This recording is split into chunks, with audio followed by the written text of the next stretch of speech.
to the Talent Optimization Podcast, the go-to podcast for CEOs and HR professionals wanting to bridge the gap between the strategy and tactical implementation of talent optimization within their organizations.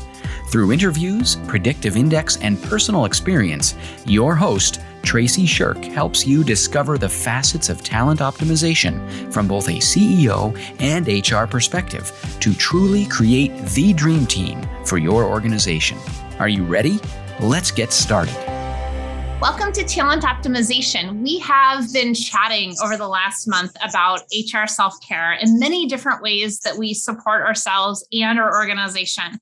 And today I have a guest on the podcast that is chatting with us a little bit about transitions and how we handle stress. So Melissa Marsh is with us from Reno.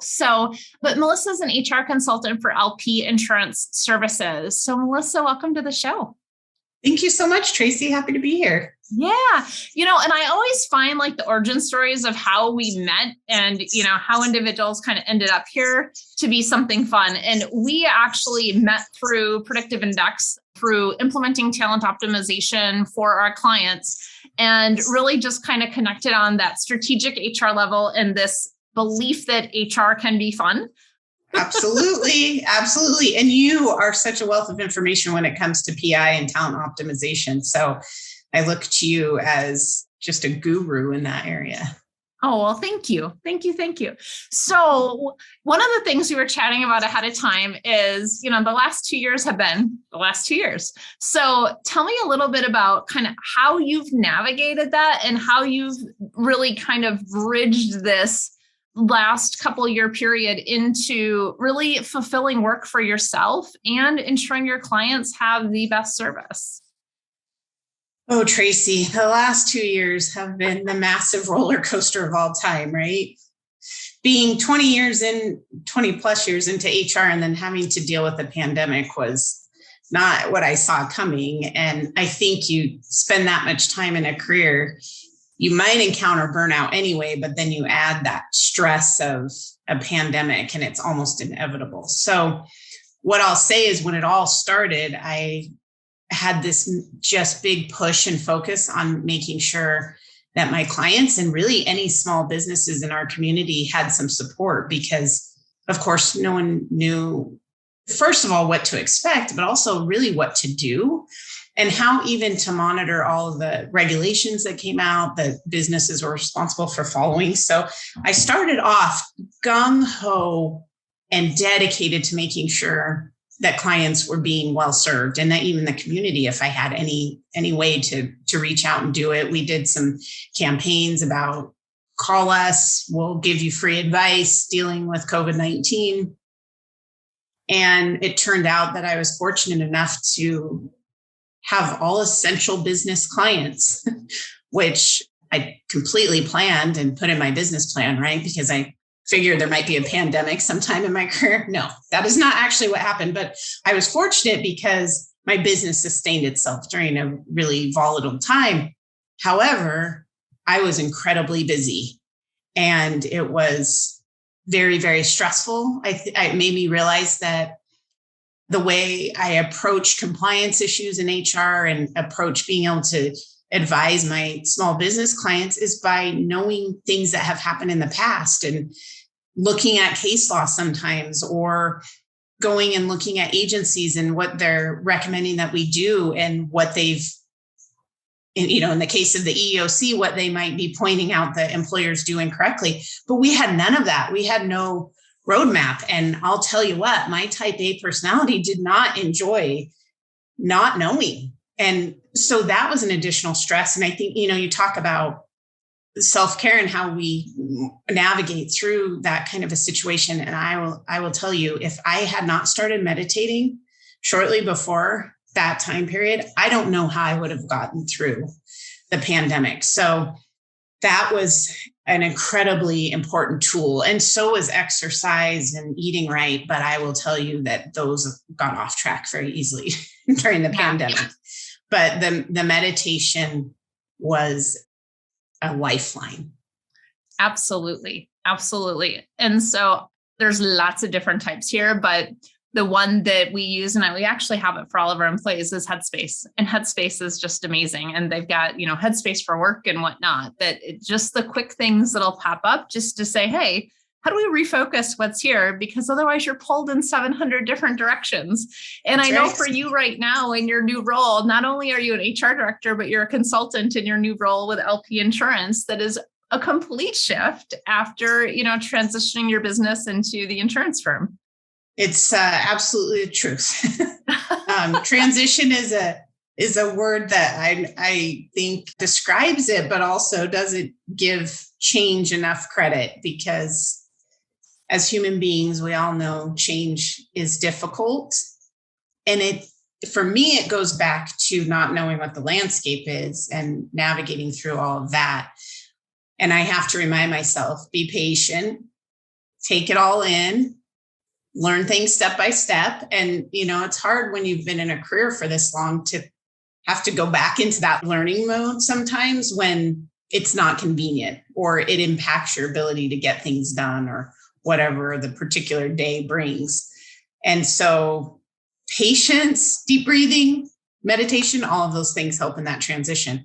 And it's a big one for me because I've been consulting for over 11 years and doing everything on my own. And to go back into an in-house role, plus maintain the consulting that I have because we merged, that is a big undertaking. Yeah, absolutely. Absolutely. And you mentioned something, that really gets into culture. And when we talk about self-care for HR, self-care for anyone, really, it's about putting ourselves in, the right organization, in the right culture, so that we can essentially turn up what our strengths are and what our natural behaviors are that align with those values for the most part. Yes, there's times where we're going to be a disruptor and that's necessary, right? But like when we look at that culture, there is a culture of change. And I think change is one of those things that when we can accept, change is going to happen and it's here all the time. And we're in a culture of learning that I know I can't stop learning. It completely shifts the mindset into, hey, that's one of those great ways is when we're in a fixed mindset versus a learning mindset, it completely changes how we interact and the impact of whatever that change is on our mental state. Agreed. And it is a good reminder to make the choice to be in the learning mindset.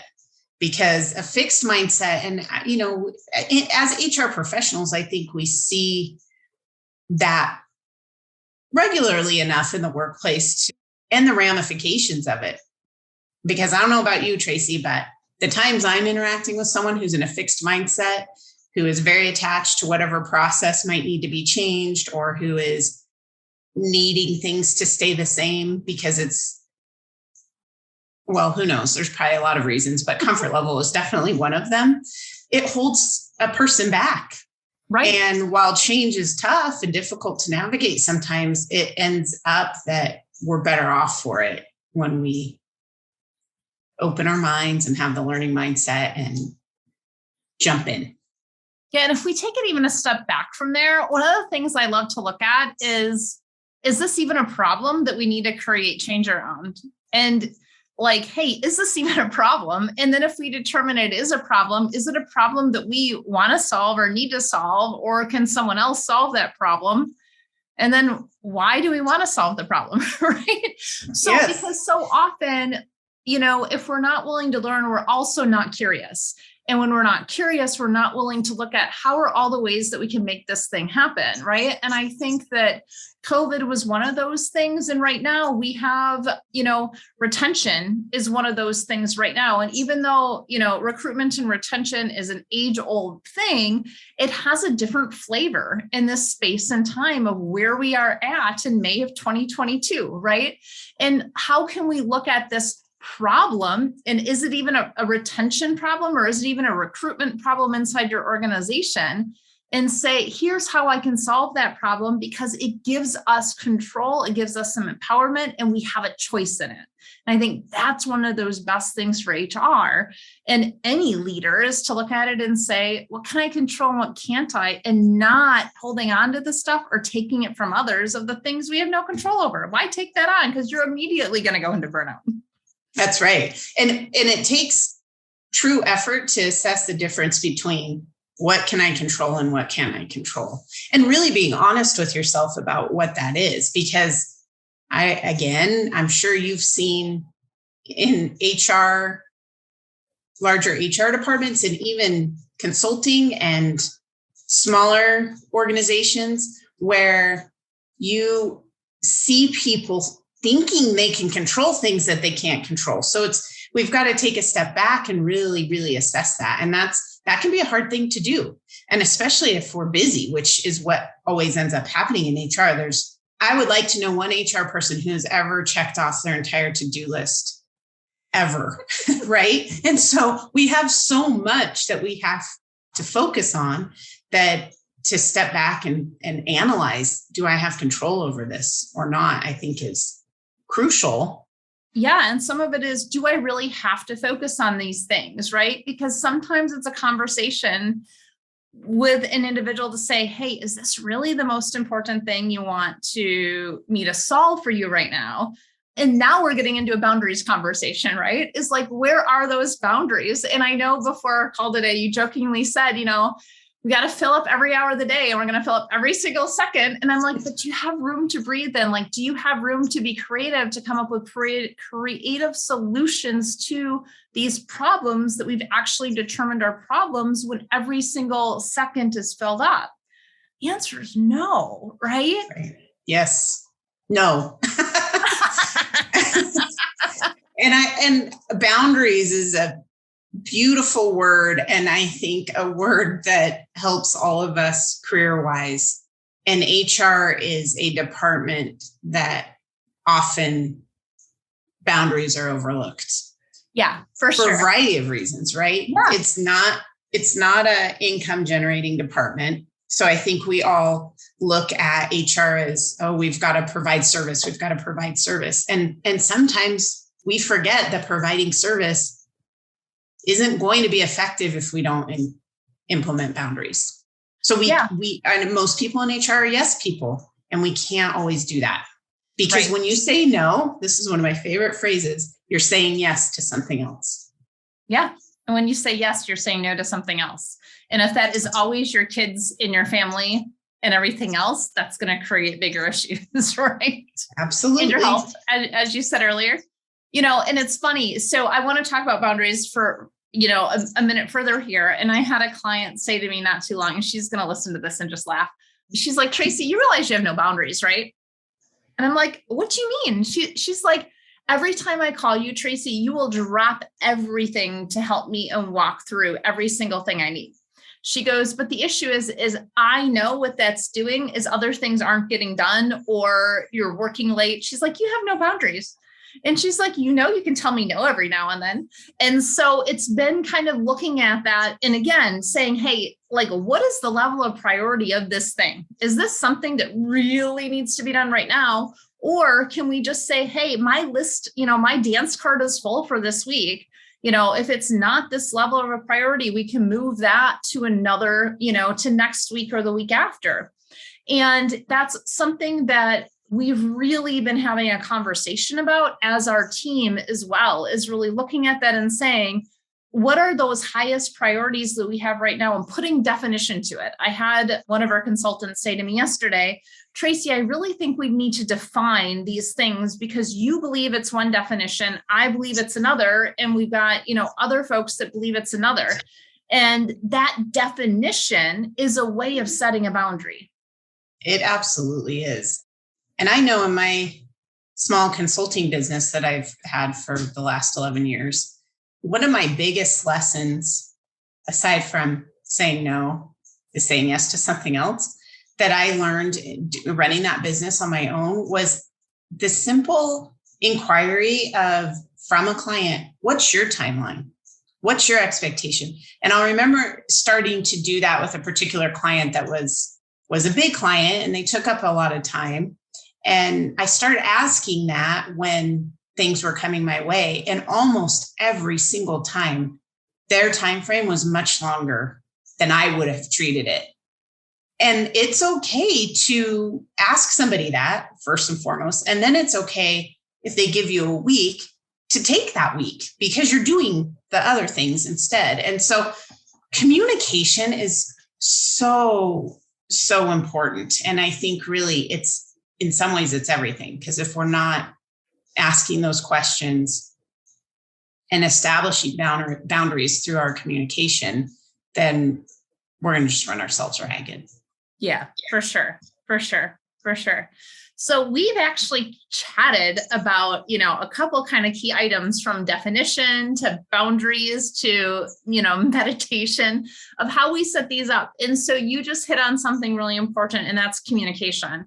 And without communication, none of these things will be successful. So how have you found not only the communication with your clients, with your team, with your family, and now a larger organization have been successful to ensure that you have that boundary, but can still be incredibly successful in what you're doing? Well, there's a lot to unpack there, for sure. That was a loaded question. Sorry. Yes. Let's break that into 4. But really, it's making sure that communication is open. So, you start with your family, and it's setting the expectations of, and I'm going through a situation right now where my schedule has changed in some ways that impacts my availability to my family at certain times of the day. And so it's just letting them know that. And in particular, talking with my husband about how we're going to make sure kids are getting where they need to be and that sort of thing. So that's a good example. But further, at work, having conversations with clients and letting my team hear those conversations is leading by example. And, those conversations are setting expectations. Going back to the example I gave before, hey, client, I know you want this update to this policy done. When do you need this? And because in my mind, I'm thinking they need it tomorrow. And the answer ends up being next week is fine. And modeling that consistently for the team, I think, is really important. And then communicating with the team that I have that expectation of them. You should be asking about expectations. And that is a huge value that I always wanted centralized at HR on Demand, is we set and maintain expectations. And, and not expecting our clients to do that for us. It's our responsibility to set those expectations. Awesome. And you said something about kiddos a second ago, and it is May, which means if you have littles that are like in elementary school, it's like every other day there's a school singer, there's something in the middle of the day, right? So some of this is also, that, hey, there's a sing today, or there's the 4K graduation, or there's, the 5th grade graduation, or there's the grandparents' day. Like, this is the season for all those things. And providing enough flexibility and transparency to say, those are really important. Go do those. We know the time's going to come at a different time, and that's cool too, right? Like, does it really have to be done now? And ensuring that we have the boundaries and the prioritization that go both ways, but it's really clear as to what that is. Like, you need to pick up a kiddo at 2:15. Great. Just manage your schedule and ensure we all know what's happening. So we're not like, where did you go? Exactly. And all of that comes back to communication. Yeah. It's me communicating that that's what I expect. It's my employee communicating that this is what they're doing when they're doing it, so that we're on the same page. Yeah. Yeah, for sure. So as we start to wrap this up, I'm super curious, what's a takeaway from our conversation today that you have for our executives listening in? Just have that open learning mindset, no matter how far along you are in your career, and take time for yourself. Manage your stress in whatever way that you find effective, because without managing that stress, you're going to be miserable at work. Yeah. And we spend way too much time at work to be miserable. For sure. You're not going to be effective either. That's right. Absolutely. And what's your takeaway for HR professionals listening in today? Almost the same thing. Take care of yourself. Don't necessarily expect your organization to do it, because you're the one finding the resources anyway. So what works for you, share those resources, but also take care of yourself. Take the time. Don't say yes always. Remember that saying yes is saying no to something else. Yeah. And it is always a choice. You always have a choice in what you do and what you say yes and what you say no to. There may be consequences, but you always have that choice. Yep. And keep learning, because absolutely, HR is ever evolving, and we are right smack in the middle of massive evolution in our workplaces. So keep learning, keep being willing to change and update and upgrade and improve, because you're doing it for a whole host of people if you're doing it day to day in your HR role. And just make sure that learning's fun. That's right. Tracy knows how to make learning fun. Yes, we did the Macarena in the middle of a 2-hour HR presentation last week. Oh my gosh. I wish I was not in Nevada, that I was in Wisconsin, so I could have been at that dance fest. That would have been a good time. So much fun. So if you are ever curious about, natural behavioral drives and how those align to the Macarena, or any song really, let me know and we can figure that out. I would love to. Sign me up.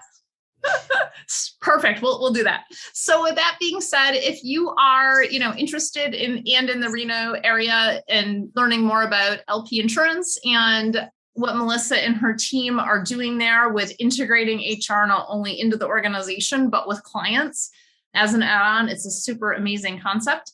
I have her information in the show notes. And thanks so much for joining us for our chat this week. And next week, we are talking about how we, design the teams inside of our organization. So we will do a deep dive of that next week. And then we'll have some guests on to talk about what that looks like. So see you soon. Thanks. Thank you for joining us on this episode of the Talent Optimization Podcast. You'll find more tools and resources for CEOs and HR professionals looking to bridge the strategies versus implementation gap of talent optimization at elevatedtalentconsulting.com. We've also created a free, valuable resource for you to begin bridging the gap called the Talent Optimization Foundation Membership Program. You can access it for free at elevatedtalentconsulting.com/foundation. Be sure to tune in next week for another episode to learn more about talent optimization and creating a dream team for your organization.